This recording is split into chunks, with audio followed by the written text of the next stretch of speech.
Rated T for teen. Get ready in there. The colors look really off. Let's race.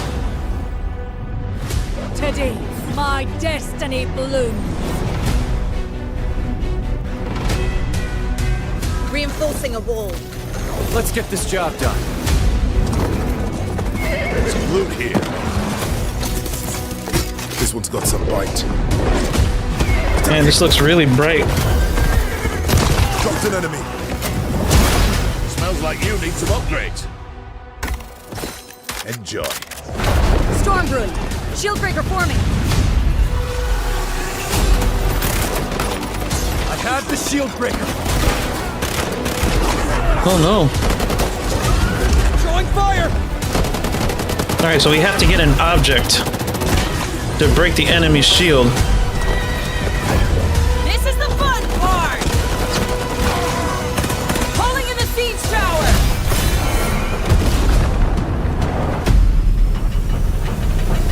Excuse me. Oh, this is crazy. Attacking! Get ready in there.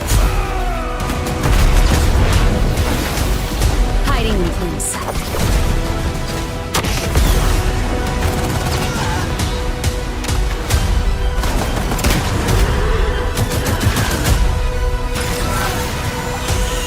Everyone with me, let's go.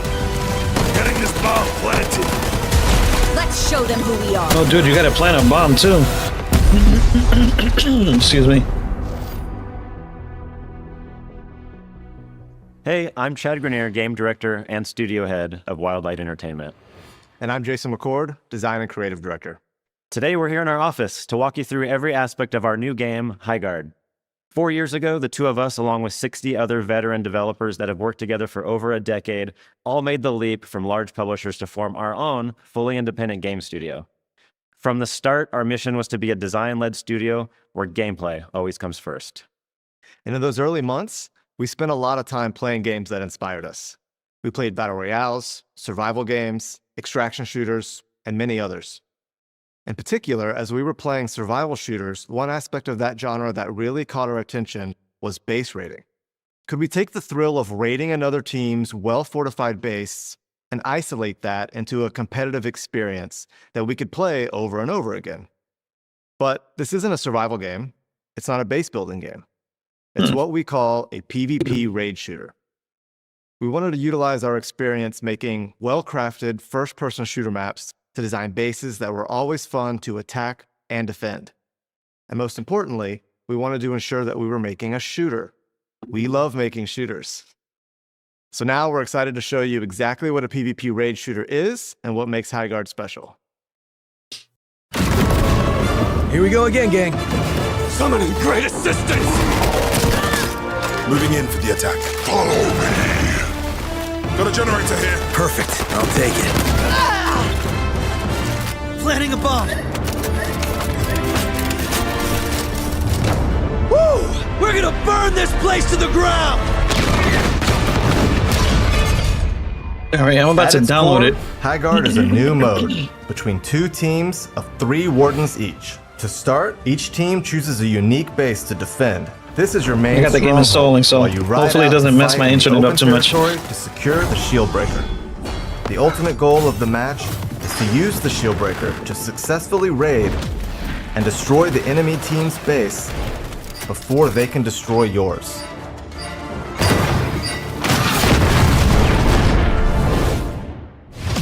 Each warden is built specifically for Higuard's PvP raid mode. They combine tactical skill with powerful magic.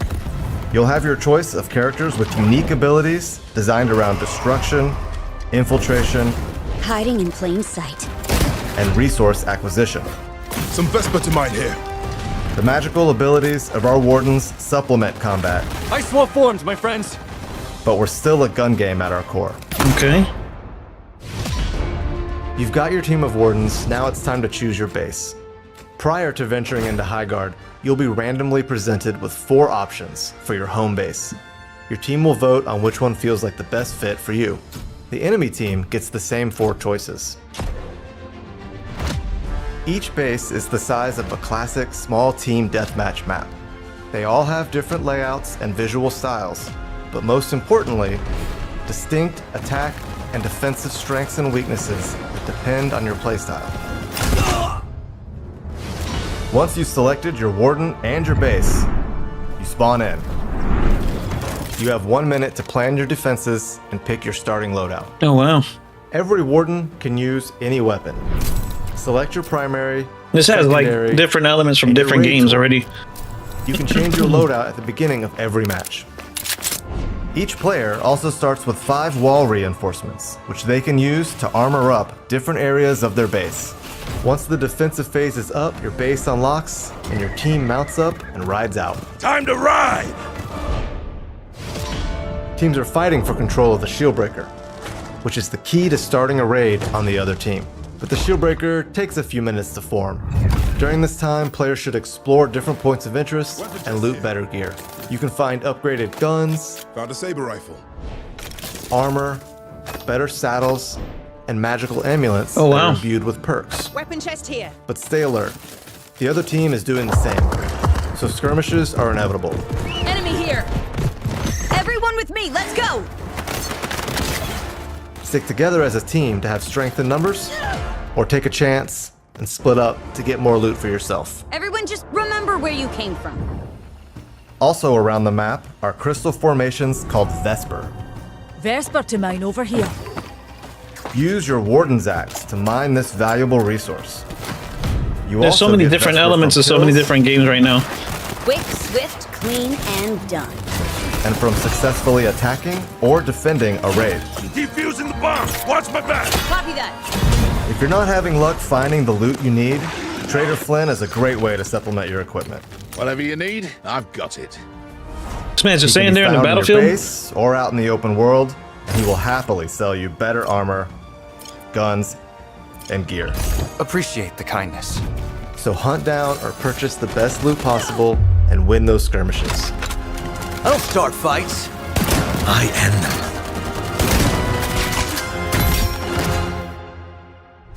During the gear up phase, always make sure you're keeping one eye on the sky.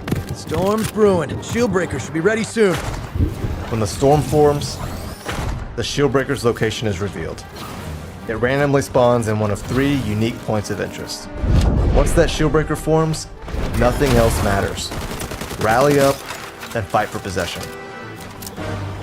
If your team manages to secure the Shieldbreaker, your objective is to get to the enemy base and start the raid.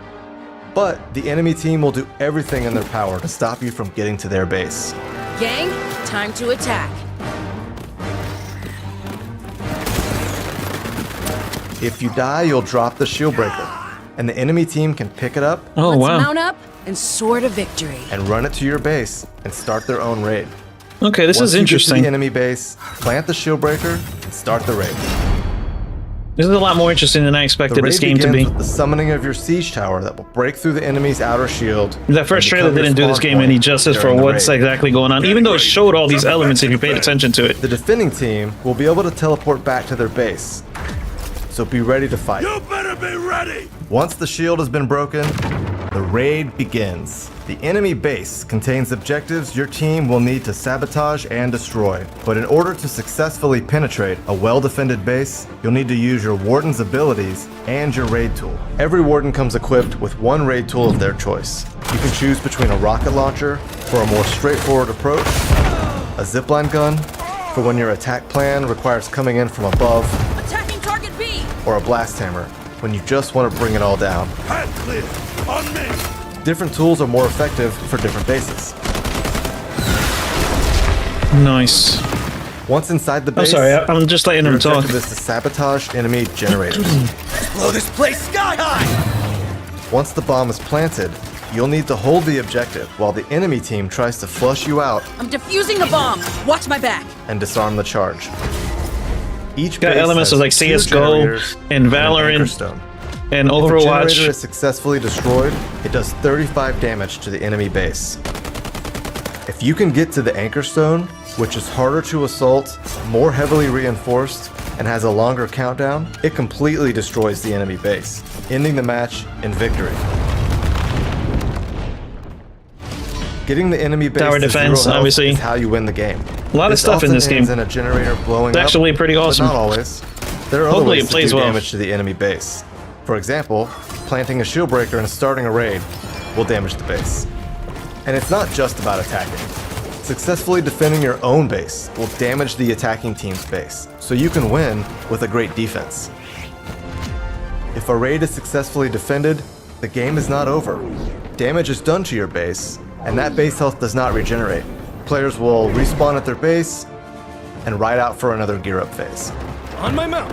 Let's ride. As the match progresses, all the loot in the map upgrades. Paladin here. The weapons get stronger, the armor and equipment improves, and the stakes get higher. A match can go anywhere from 1 raid to 4, which means matches can last anywhere from 8 minutes to around 30 minutes, if the teams are really trading raids. Back in the fight. Winning a match will often come down to a clutch bomb plant with a few seconds left on the clock, Someone call for a demolition man. Bomb planted. or a tight team fight with mobility, positioning, and shooting skills out in the open world. So that's Higuard. We're excited for you to try our unique take on this new PvP raid shooter. All you need to know at first is loot up, grab the shield breaker, and raid the enemy base. And stick together. This is a team game. There's lots more to unpack as you start going deeper, but for now, assemble your wardens, and we'll see you in Higuard.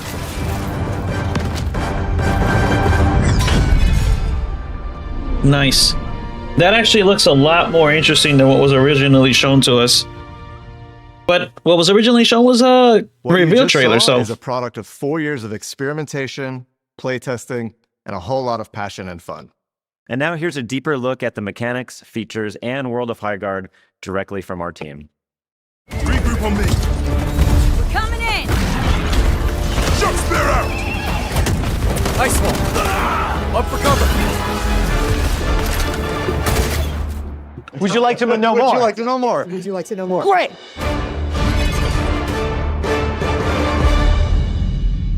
When we started, we wanted to make sure that we were making something that played to our strength. But at the same time, we want to bring something new to the table.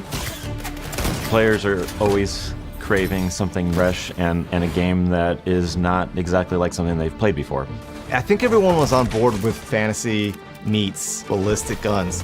We thought, okay, well, we don't want to do sci-fi. What is the other conceit that we could make? It's like, well, Magic will let us do that. We wanted to integrate more fantasy elements into a shooter. We knew that we wanted to do like an FPS game. That's our core, that's our bread and butter. We know how to make shooting feel really good. So we focused on that first. We're not going to make another BR, we're not going to make an extraction shooter. We liked the open world. We liked the base building, we liked the survival elements, we liked the mobility on mounts. It's taking all these elements from these different modes and putting them together. And then that kind of transitioned into our prototyping phase. see, that's The key what is I to fail like. fast, They decided right? to 'Cause experiment if with a you lot of can things that they fail a like. That's bunch awesome. Quickly, you just learn a bunch fast. You can get to the good product faster. We have people totally trying new things and taking big swings because we're small. Every playtest, there is buckets of feedback. We pride ourselves on finding the fun, and it's sacred when you find it. The things that survived from the beginning were pretty much raid related. A raid is where you bang on someone else's base and say, I'm here, and I'm gonna f you up, or maybe not that word.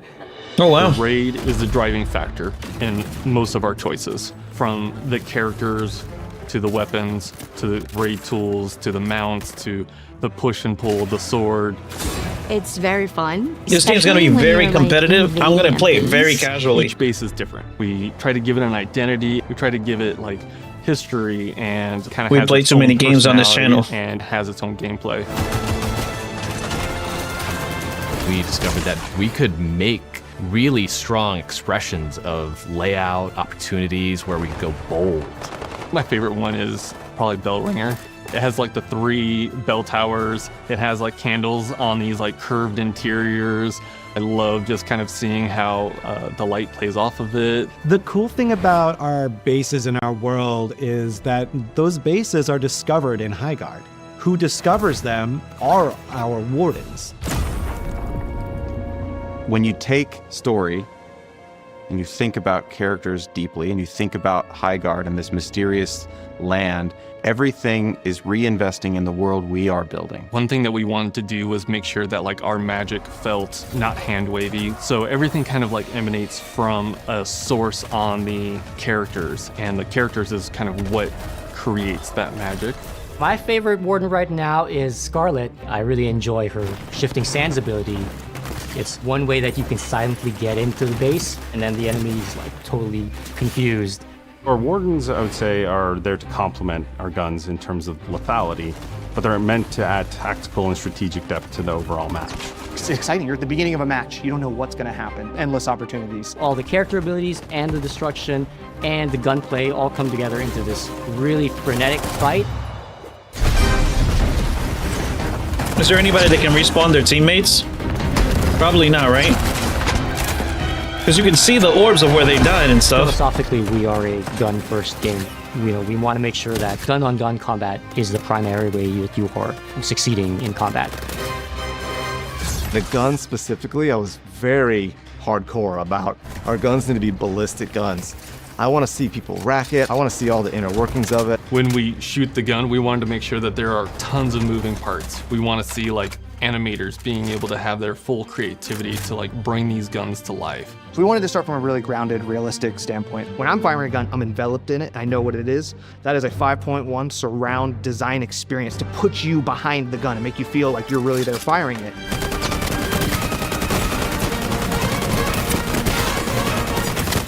Dude, in Higuard, all right. one of our unique things is our mix between close quarters combat in a raid scenario and open world battles, mounted combat. I never doubted the gunplay because I Base mean, rating is this like come on. intense like peak of action, right? And it's cranked to 11, but we learned that being cranked to 11 the entire time is a lot of fun, but it's not something you can play for 3-4 hours, right? You need some better pacing there. And that's where the open world kind of helped, right? That's where that pacing break came in. I like when developers literally just say, if we stuck to this one thing, it wouldn't be fun. You know, that's great because they decide there are 3 things to get away The from loop is like very that unique. idea, you know? And then I don't think you see a lot of shooters out there that do fantasy. And then the third one is mount combat. There's this really strong fantasy of like being on a horse and just like shooting people on a horse.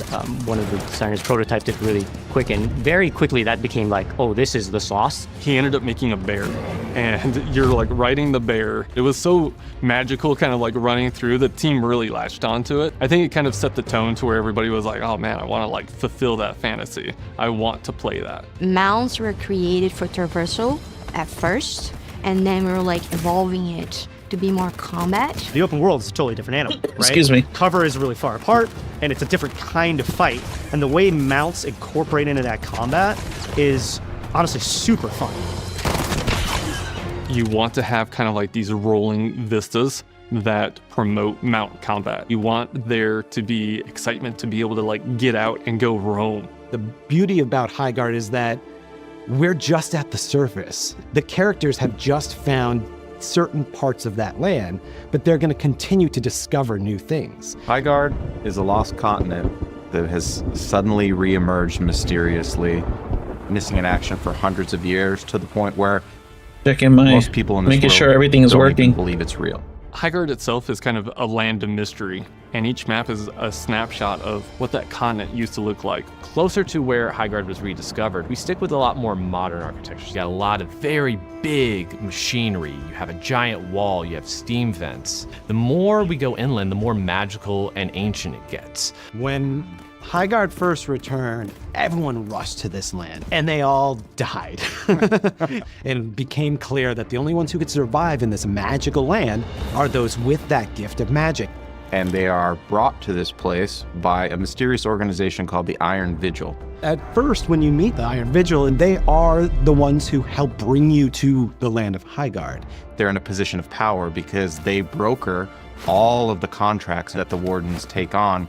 You see all of these characters being drawn like a moth to the flame to Higuard, and over time you're going to see how big that flame gets. We've picked our favorite things here and there, but I feel like we found a vision and stuck to it and created something that's genuinely new. We knew when we started we wanted to make a shooter, and we knew we wanted to make something that was live service. And so we've been planning for that for a very long time. In fact, we already have a year's worth of post-launch content already deep in development. That's There's great. a lot of live service fatigue right now, right? These Yes, games there is. tend to hit you with a FOMO, which I think players have gotten wise to, for good reason. We're building a game that people want to come back to. So the way our post-launch plan is broken up is what we call episodes.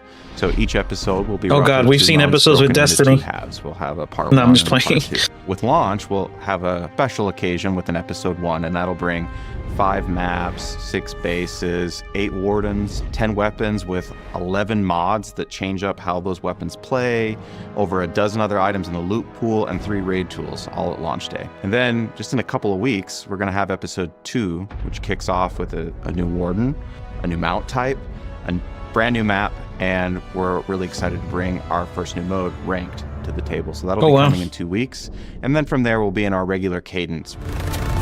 Watch and burn. Yeah, this is going to be hyper sweaty We're game. most excited for people to experience. Even with if it this takes game off. is the I'm care hoping and it does. attention that went into making the gameplay satisfying. I like what I see and in. rewarding. So You put all this love into a project and feel like you went to battle together, and to put that creative project in front of the world to play and get the feedback and see the joy it brings people, you just want to keep doing that. I love my job. Oh, guys, And there's part of that drops. is I love this team. there's drops if anybody wants to watch on the community Twitch. to feel Drops are enabled like for They Higuard. don't need to read an entire book before they play the game. We want them to feel like they are a part of that book. I gotta and update my title. Be a part of the journey as we kind of discover it with them. Going from a blank page to a game that we are excited to play on the weekends. So I'm proud of the game, but I'm proud of the team getting to that point. This is the fun part! Make it a ring! Firing! I'm coming for you! I have the shield. Should put this drops enabled. Let's go. So if y'all decided to We not hope you enjoyed watch that it, first episode and the y'all in-depth missed look it. into the gameplay of Higuard. Thanks for giving us the opportunity to show you more about our game, and we hope that you'll try it out for yourself. Definitely. For those of you who want to learn even more about the game and our universe, be sure to check out the Field Codex on YouTube and our official website. And please follow us on social to get the latest news, patch notes, and updates about the game. And most importantly, Higuard is free to play and available right now. Yep, on already Steam, downloading it. PlayStation 5, Xbox Series X and S. Remember, the first War Chest is completely free for all players, and we're hitting the ground running with our next episode coming in just 2 weeks. We can't wait to grow and build this game with all of you. From all of us here at Wildlight, thank you for watching, and we'll see you in Higuard. So I'm definitely thinking this game is not going to be like dead on arrival. In my opinion, it's going to be pretty good. The problem is Today, my destiny blooms. we don't know any of that. That's all hearsay right now. But there's drops right now for watching Let's get this job done. on the purple site. Some loot here. I don't know what they are. I didn't see, but I got a notification saying there were drops available. I don't know how long you have to watch either. I have the game downloading already. Sounds like you need some upgrades. Enjoy. Stormbrew, Shieldbreaker forming. I have the shield breaker. Any of that information we won't find out immediately. I think it's gonna have to wait until we have like Throwing fire. more information as the game comes out. You know what I mean? But that seems likely that it wasn't supposed to be unveiled like that. Or I don't know, because they gave him a trailer. I don't think it was supposed to be a shadow drop. I just think it wasn't supposed to be the last game at the Game Awards. That's the rumor that I've heard, that it wasn't supposed to be the last game. That wasn't supposed to be the position of it. Because they had another game and something wasn't ready or something like that. And Jeff talked really high on this game. He literally tweeted 2 days ago, he said in 48 hours I've been accepting apologies. Hiding in plain sight.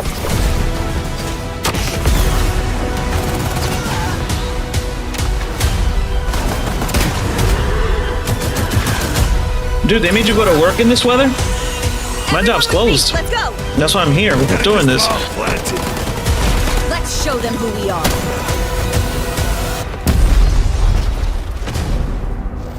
Otherwise, it would have just been tomorrow night. We would have just jumped into the game, but we're here now, so